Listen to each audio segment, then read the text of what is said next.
So do you guys have any fun plans for the weekend? I'm still trying to My figuring out. in-laws are in town this weekend, so In-laws are in town? yes, from Kansas City, so they are, here to see the grandkids, so we have house guests this weekend, so I'm hoping they're going to the zoo today, actually. So Okay.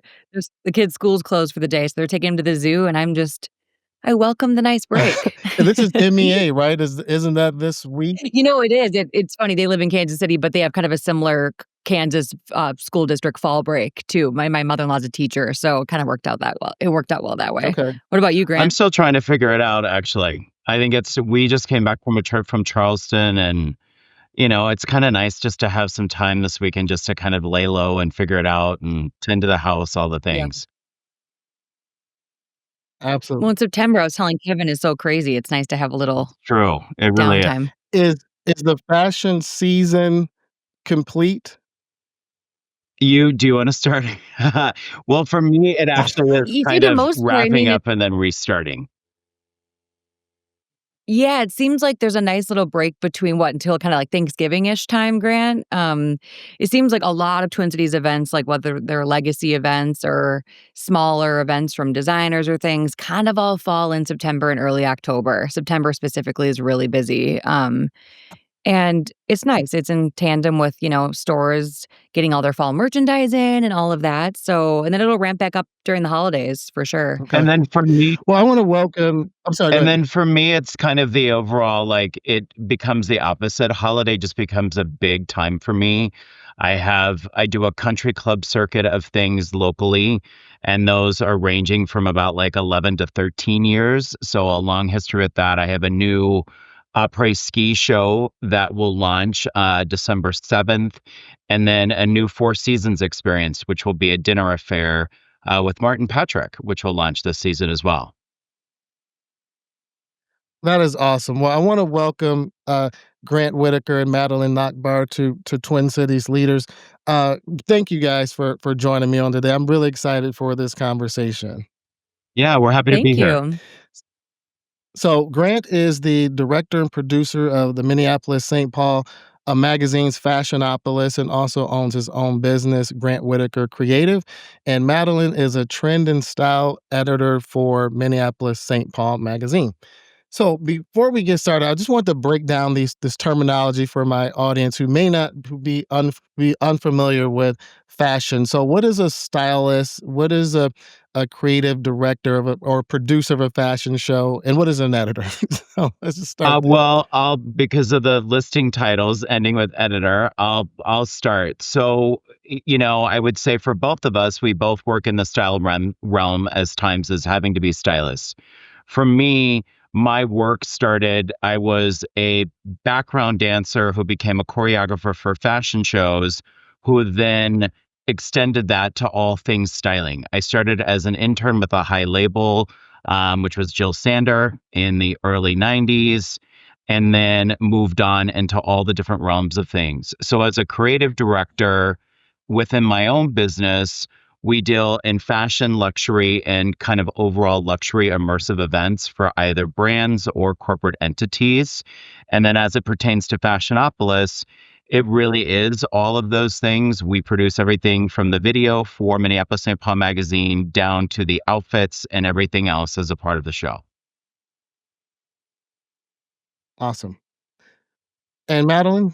Yeah, from my end, official title is Trend and Style Editor of Minneapolis St. Paul Magazine, and really throughout that, it's not just fashion; it's kind of all encompassing of lifestyle a little bit. I cover the beats that include fashion, retail, cover a lot on our local retail scene, home and design. We have a seasonal, 4 time a year supplementary publication that comes out with our monthly magazine that's all about home and design. That covers like our shelter, architecture, interior design scene here, which is obviously very bustling in the Twin Cities. A little bit of home, beauty, and the arts. And, really our bread and butter of the magazine in general is all about amplifying our cities and celebrating the best of the Twin Cities. And that translates across the beats that I cover and looking at what's happening on a trend scale from a global or maybe national standpoint and trickling that down to the Twin Cities and how we can kind of continuously put our cities on the map as leaders in, retail, fashion, that type of thing. So I get to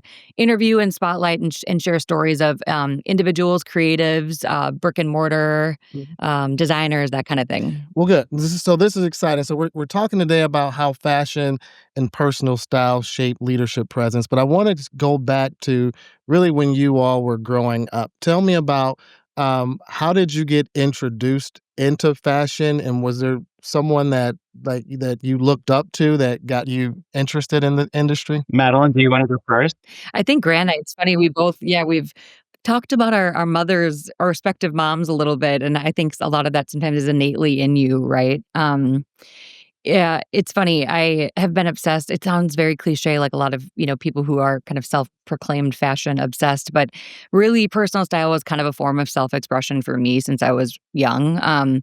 As a kid, my mom, who's a now retired interior designer, but still kind of that similar right brain, really used style, whether it's through the home or wardrobe, as a way, to express yourself. My mom would find me like in my bedroom as young as she could remember, like rearranging furniture, just trying to like change the feng shui of my room or trying to move things around myself. And then as it pertained to fashion, one anecdote I always like to share that's kind of funny that I can never live down. When I was young, I'm the youngest. I have two older brothers, so I was kind of the princess of the family, you could say, and kind of the clothing obsessed one. And my mom bought me this pair of like fur top patent leather little boots that I wore all winter, and I was unable to, like, shake my obsession with these boots, and, I coined them my passion, Passion boots, not my high fashion. I called them my high passion boots, and I wouldn't take them off.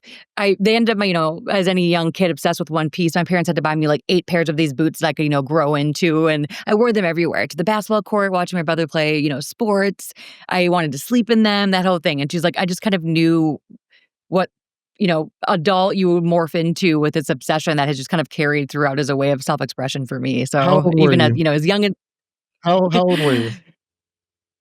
I think I was 3, they said, and my mom said, I'd always come up with an excuse throughout the day. She would come in my room or I'd be doing something and my outfit would be I would have changed outfits, and I would always say like, "Oh, I spilled," or "That didn't fit right," or it was just like constantly finding ways to change up my look even as a young toddler, a young adult. So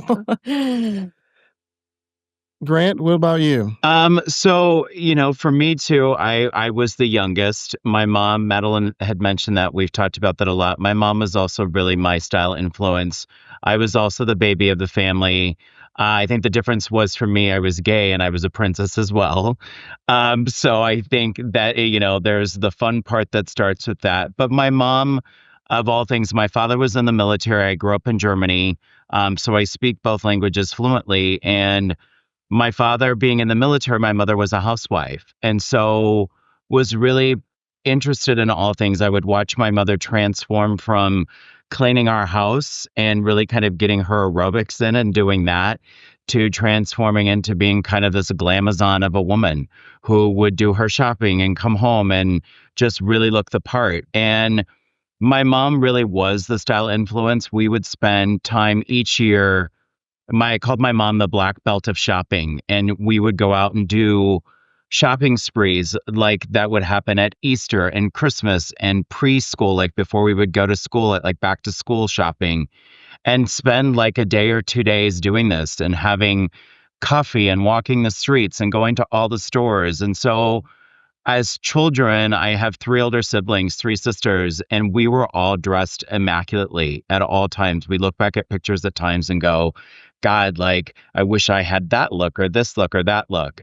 And so for me, when I got out of high school in Germany, my aunt was very well connected. So I got an internship at Jill Sander. That started kind of like the initial interest in knowing that I wanted to lead into fashion. I started as a dancer and was a background dancer, like on different tours. And that just really led into meeting someone who was a woman named Bettina von Basowitz. And she's a countess in Europe, but she was the choreographer. And she really was kind of like my style icon at the time and took me under her wing. And because they were very well connected, by the time I was 24 and moved back to the United States, I had really built beautiful portfolios and books and done great shows just be based on support. So fashion and this wheelhouse of all things of style is just something that I've been inbred with. And my mom also was such an inspiration. She knew that it was such an interest of mine. She would monthly have the best magazines delivered to her home. And I, so much so, she allowed me to have in my room, I would be able to staple to the wall, which was like a no-no in the house, all the different pictures of the supermodels and ads and things that were like inspirational. And so it was really fun kind of having this lookbook of things at all times. Do you who did you look up to? Like, was your mom the person that you looked up to? Was there a model or someone in the neighborhood that you looked up to that you liked how they dressed? Well, I grew up in the military, in a military environment. So I went into like an American school, and then you were immersed in all things European because it was Germany. And then when you're on your borders, you can get to France and you can get to Spain and you can get to everywhere. Um, and so growing up in that environment, my godmom is African American, Diana. And she really was kind of more my style influence, I think, with my own mother, because they just knew, I think, at a certain point that I loved all of this and really supported that. And coming into the seasons of things, I think Naomi Campbell was for me always like the person that I always paid the most attention to. I think based on the fact that I had god sisters who were African American and a godmom, and there was this beautiful goddess of a black model who just was all things style. And so it was always kind of like a guiding light in a way, in a very good way. It's funny, Kevin, Grant and I happened to fast forward years. We had the same senior superlative in high school, and it was best dressed. So that carried throughout. I mean, I wore a uniform, so I really had to step it up for those out of uniform days, Yes. but I I went to an all-boys school for high school. I was shirt and I ties went to every an day. all-girls Yeah, school, I yeah. know. I'm like, blazer, you had to learn how to dress up a blazer, especially on Wednesdays when we had church. I hear Yeah. you on that. Okay, so when did you realize that this could be a career for you? No. I'll start I think, just snowballing a little bit on what Grant said of I'm thankful for my mom, my parents noticing that that was an edge that I had, and, I think it's something in parenting a lot of the time that you could kind of help recognize that in a child and help kind of guide and inform, prospective careers that can come out of that. I kind of always knew I would do something in the I mean, obviously, I'm more of a right brainer, so something in the creative field. And at the time, I was really obsessed with kind of leaning into this idea of like storytelling. I kind of dabble back and forth between the idea of going to interior design, following in the footsteps of my mom. But then I thought, journalism sounded like it was for me. And kind of if, my dream job, like any kid growing up in the 90s, like, gosh, a fashion magazine would be the thing, right? Like Devil Wears Prada, Vogue, all of that. And just so happened I got lucky enough to land a position in this space. But I started out actually in the strategic communication side of things. I started in PR. And focused primarily on I worked for mostly boutique PR firms between Minneapolis and Chicago and Kansas City, and I represented clients all in the lifestyle space, so beauty, interiors, fashion, hospitality, retail, all of that. And so I was actually on the other end of things, pitching the stories to someone like myself on the editor, from editors, TV producers, all of that. I always joke and say it would have been more beneficial to start in editorial and then go to PR because what really makes a good publicist, right? Yes. And what makes people in the media, what gets their attention, that kind of thing. So it's been interesting to be privy to both sides of the industry that way. On the side, I started freelancing a little bit in writing. I would, write for national publications like Who, What, Where, Refinery 29, some of those, and started locally getting some opportunities here. And then just some things were happening and at the MSPC organization, and a position to open up for me full time. My foot in the door was more through Delta Sky magazine. Do you remember Mhm. that publication that shuttered around the pandemic? But that's kind of how I got my foot in the door with the company. And then the rest is history. I'm going on, I think, year 7 at the company, so Awesome. You know, so I'll share a story because I wanna talk about young professionals entering the workplace, and what do you think some types of how style might impact how they are looked at as leaders? And I remember when I used to intern with the Minnesota Vikings. I started out in professional sports in public relations as an intern. But I remember when I was working for the Detroit Lions, I worked in the press box. I would see all these people with nice suits on. You'd see GMs and owners and media types, and everyone looked nice. And it made me realize, like, that's when I was first introduced, like, to fashion, where I was like, "Okay, like, fashion is going to be a part of this scene." And then I was doing another internship with the Vikings, and they would have a stylist who would come to training camp, and that would they would, outfit players for the season. And I was watching this Mike Tyson fight, and in a press conference, he had this houndstooth jacket on, like, with the houndstooth blazer with the black T-shirt, and I went up to the guy. I was an intern. I didn't have a lot of money, but I was like, "Can you make me this houndstooth jacket?"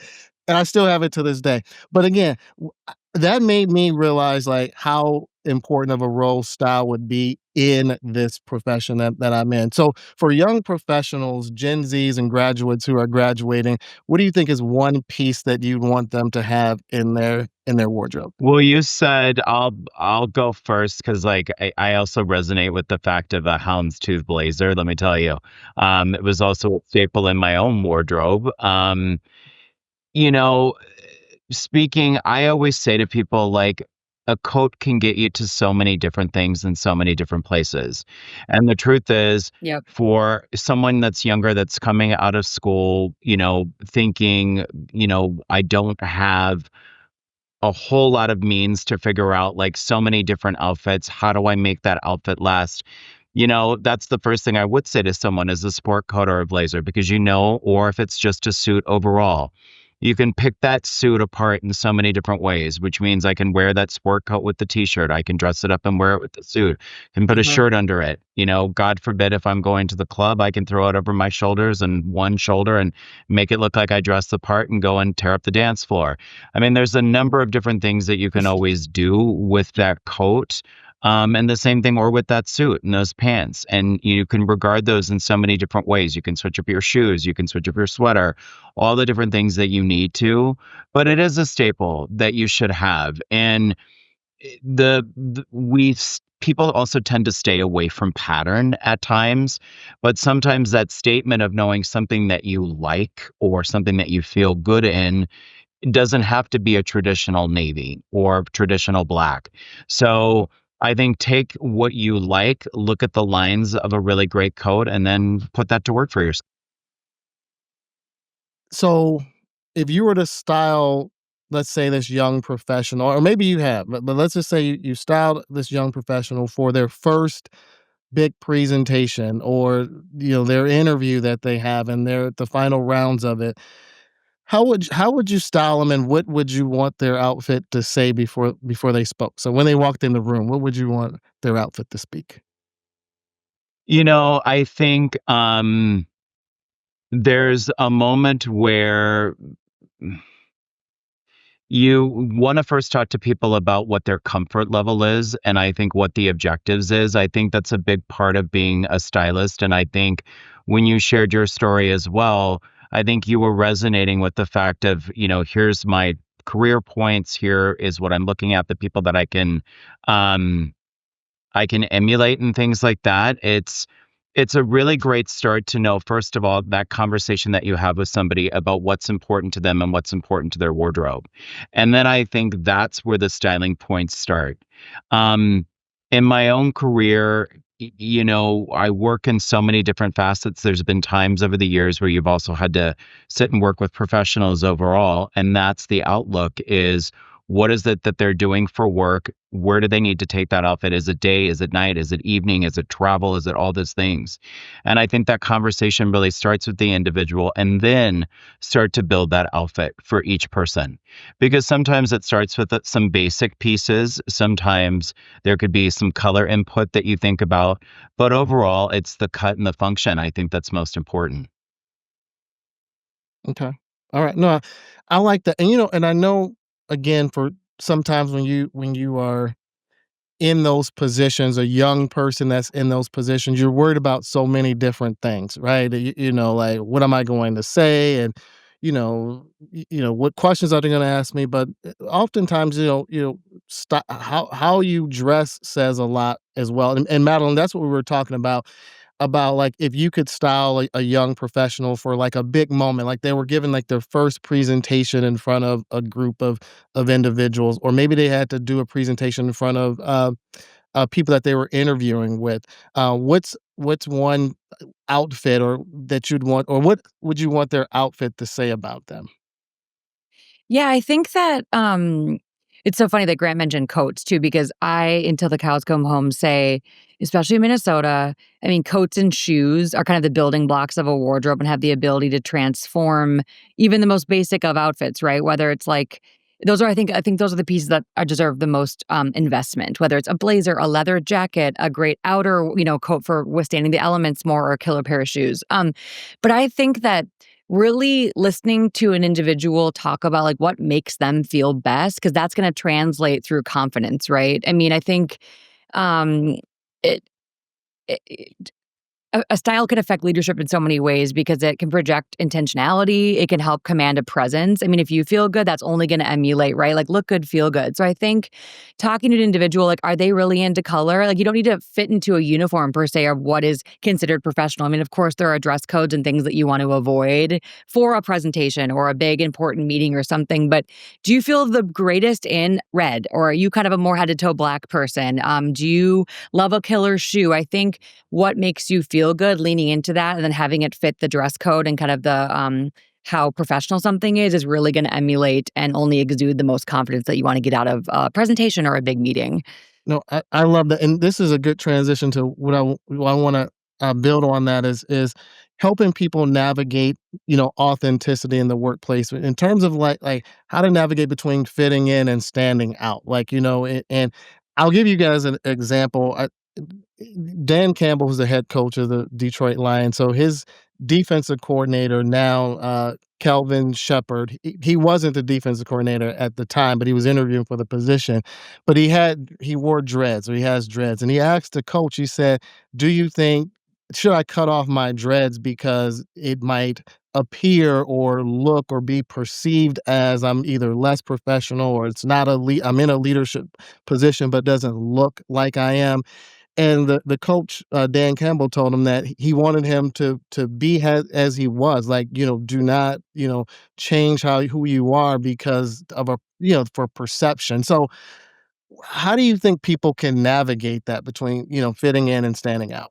Well, I think Yeah, I think oh, Well, go ahead, I Grant. think, and I know we're probably both aligned with this thought. I think you have to show up authentically as yourself.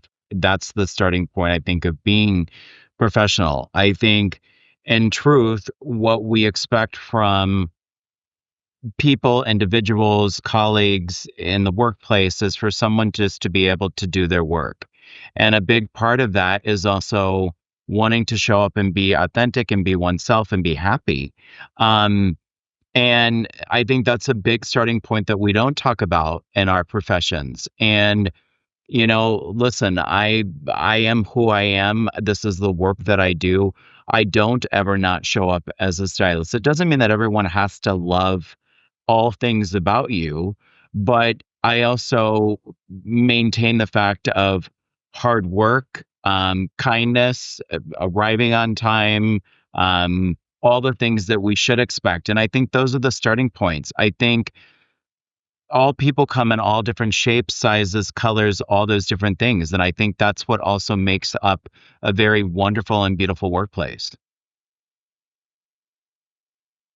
Yeah, I think since 2020, there has been a significant shift in, whether it's work from home, hybrid working, um, even just initiatives in diversity and inclusion. All of that has changed both from a positive and a negative standpoint, how we show up in the workplace. It's almost like for a while, I mean, the ideas of traditional dress codes like completely were disrupted, right? Because people like worked from their sweatpants or maybe threw on a blazer over. And then when it came to emerging back into the real world, like how are we dressing and how are we showing up? So I think it provided an opportunity to rethink what that is as we kind of emerged and went back and returned to office. For it was kind of detrimental as well that people kind of forgot how to show up and kind of what their uniform was and what made them feel their best. But also, it allowed people to lean into personal style more. And I think now, as whether it's an employer or people, higher up in an organization, understand now too that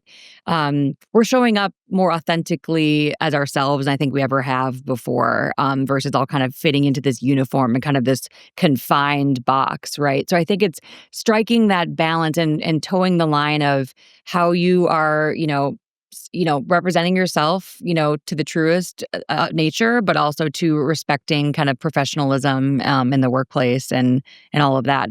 I think it's different. I think we're in a different place than we ever have been before, just given what the last 5 years have looked like throughout culture. So you guys are of the belief that personal style can challenge traditional leadership norms or are challenging traditional leadership norms. Well, and I think there's both parts of that. I mean, I think there can be workplaces sometimes that may set a, let's say, uniform or maybe some guidance. But I think those, let's say, past traditional ways of setting that dress code have ebb and flowed. And I think they do need to be different and allow for people to also have self-expression. I think with ways of honoring that. Yeah, and I think there's also, on the other side of it, I've had to have some trickier conversations with younger, and again, it's just kind of when they grew up and what was happening in our world. And they weren't going into offices and networking the way that I felt like I was after college, just like constantly getting coffees and meeting with people and putting myself out there. And I think technology and social media plays a huge role in that too, because a lot of the time, younger generations are hiding behind screens. They don't feel as confident getting out in front of somebody in person. And I've had trickier constructive conversations with whether it's an intern or a newer hire, someone who's maybe just fresh out of college or something, about here are ways that, I love that we are wearing what makes us feel the best. But for certain days, are we having meetings with leadership? Are we out and about interviewing people in the field? Ripped denim isn't the play, or, maybe opt for this shoe over that. And so it's tricky. And I think that we need to just normalize having those open dialogues and conversations about it, where it's not nitpicking, but it's providing feedback that will only set you up for more success. Mhm, Because I think every generation has had such a unique experience with this, right? Depending on when they grew up and what the landscape was. mhm. You mentioned, Madeline, about, returning from the pandemic, which again, you're right. I mean, people were dressing from the waist up. And even to me as a professor, we would have Zoom classes and, you dress from the waist up, and now you're back on campus and you're in front of an entire class, and so you have to dress differently. And so has there been like I guess, a style shift since the pandemic in terms of, like, how people are showing back up in the workplace? And I think about, back in June, Governor Walz had the policy now for most government workers have to, work in the office at least 50% of the time, and so now people are, having to show up in the office. What have you seen out there just from a style trend perspective? I think we're seeing a definite shift. And even when I talk to my friends, I have a lot of friends who are run the gamut, work for corporate Target, and they're kind of seeing that return to downtown, return to office. And historically, organizations like that has been very hard pressed in like true business attire, right? And I think that we're seeing a shift in trends. I think right out of the pandemic, people were like, never again. I don't want to wear sweatsuits anymore. Like that's all I wore, right? And people were we saw a resurgence of people wanting to wear their nice coats again and their heels and that type of thing. And now as things kind of, the dust has settled again, it's kind of lost its novelty a little bit. I'm sure, Grant, you agree. What you're seeing come out of runways, but also in stores is like that blend of form and function, something that can, take you from dropping your kids off to school, but translate into the workplace and then maybe flow into happy hour with some friends. I think workhorse pieces that prioritize comfort, but also style and fashion. So kind of that fashion function marriage. And I think it goes across menswear and women's wear. Less of like the really traditional trousers, slacks, kind of more like tailored. You're seeing like joggers that almost look like fashionable, right? Like I think people are just getting smarter about finding pieces that kind of strike the balance of comfort and fashion. Let's transition now into tunnel fits, right? So in professional, not even just in professional sports now, but in, college and are doing a lot more press conference interviews. You see a lot of get readies with me's and people who want to showcase their fashion walking into games or into, how do you think that's what do you think about that and how that speaks to, like, leadership and positioning yourself as terms of, personality and style? Well, I can speak to that in two different ways. I had the opportunity to produce a fashion show 2 seasons in a row for Anthony Barr, who was from the Vikings, and that was a very interesting situation because it was my first time really working with someone who was a professional athlete who was so influenced by style. And it was a really wonderful experience because it was about the style. And he wanted the work to be about style and style influence and things that he saw that had been out there, were out there in trend. And I think, across any field, I think style and trend is a thing right now that has been made more possible through the world. And I think like when we talk about coming out of things like the pandemic, it's the right time to kind of want to maybe rediscover yourself, try something new, pick a color that you don't know or don't like. Um, and just figure out who you are and what you want your personal style to be. And I think in any impact, whether you're walking into, let's say, a big day game or a concert or anything else, try something that you feel like is maybe a little different for yourself. Yeah, absolutely. I think it's interesting that you mentioned that. I just wrote a story about Nafisa Collier with the Lynx a couple months ago. Just after looking at how I've noticed undoubtedly that in the pregame tunnel, the postgame party, special events have become something of like a runway moment. Mhm. And Fee Collier came to mind for me because she's really shining bright, obviously on the hardwood, court, but also serving huge fashion moments off the court. And she's been sharing a ton of her background and her stories with with a personal stylist she's working with actually, who's a Twin Cities native named Kimberly Stewart, who's helping her reimagine these pieces to help her kind of personal style shine through and establish herself as a kind of a thought leader in that space too, just not just as a basketball player. And another example I wrote about the Kevin O'Connell's wife, Leah, and the Vikings general manager's wife came together last year to create what was called the Vikings International Collection. And it was a collection of unisex outerwear. And it was a limited edition collection. It was designed to kind of fuse more street style into game day wear and merchandise, seeing that people wanted to wear something that felt a little more elevated, right? Not just the jersey. And this was really inspired by what they were seeing players doing pre and post game too. Really dressing to the nines and serving and bringing different looks. And that was really interesting to see the success of that and how quickly that took off. And I know they're excited to consider maybe some future collections there. But just seeing how that's trickling down to the fandom as well, where it starts with the players, is interesting to witness. 100%. No, it's such a, now it's the fit is the thing. Like, wait, what's the fit? I was in class and I was telling my students that I went to Glam Jam last week, and they're like, What was the fit?" You know what I mean? Like everything now, or a lot of things are about style and fit and what you're wearing and how you're expressing yourself. So I think it's fabulous. I do. When you look at a WNBA game over the summer, you're right, Madeline. Like, it's just a runway before the game. Like, that's what they're Yeah. doing.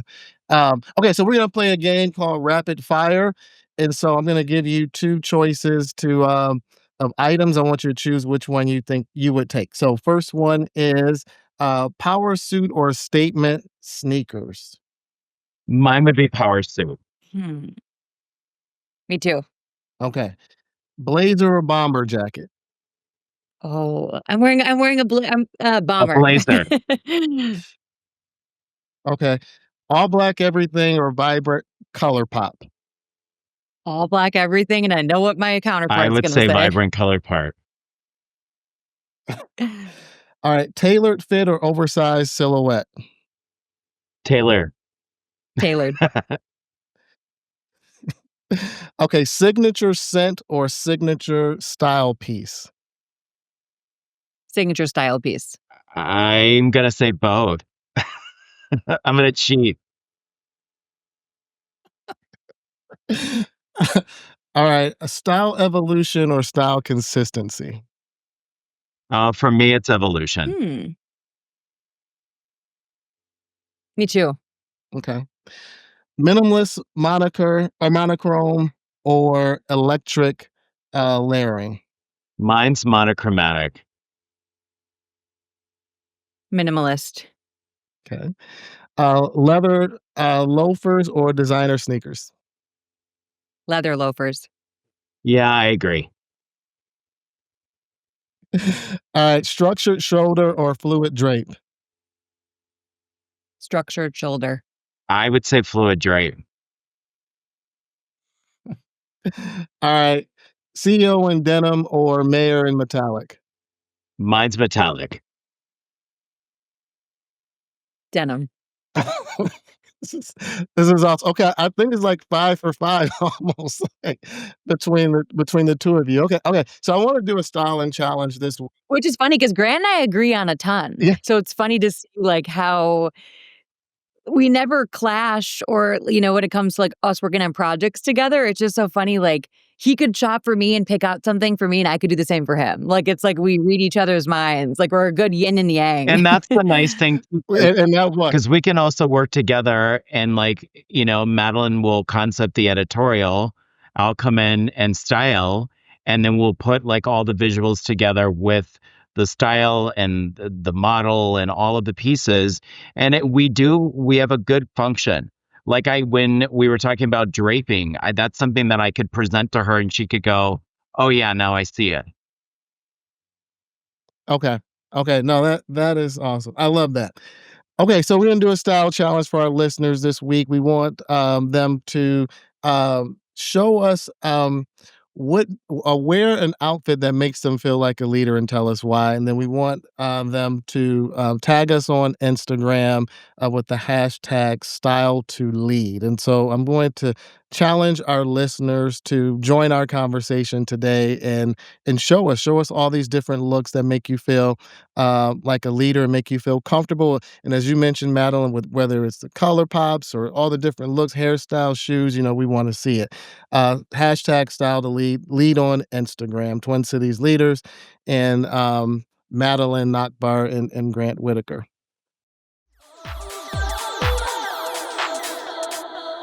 This segment is sponsored by Kowalski's Markets, where it's all about the joy of good food.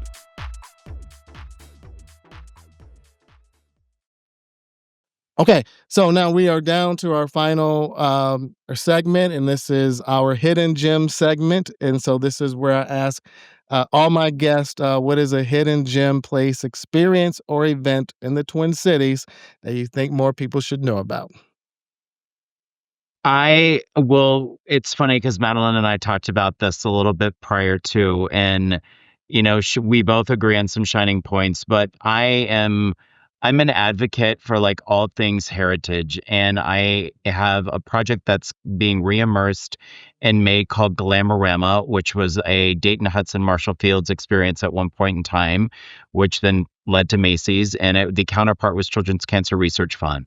And that project has now been reimagined. I have done the development work with Children's Cancer Research Fund, and we are coming back in May. And that is for me the biggest shining gem that I could say to anyone who did not experience it and would like to come back and experience it. It's a labor of love and a really wonderful project. Does it happen at a particular time of year, Grant? It does. It'll be May 15th and happen at the State Theater. So it's being revived in the spot it once was. Okay, Madeline. This is hard. Okay, what do I want to say? Well, there's one place I want to talk about quick, actually, that I recently visited after a story I reported on, and I was really blown away. Watershed Spa in the Northeast. It is like this crown jewel that people are traveling in, not just from like the Dakotas who maybe don't have this in their cities, like all over, taking notes from like hydrotherapy and sauna therapy and all of these amazing ancient bathing rituals, from Japan or San Francisco, kind of all over, Finnish sauna, all, that whole thing.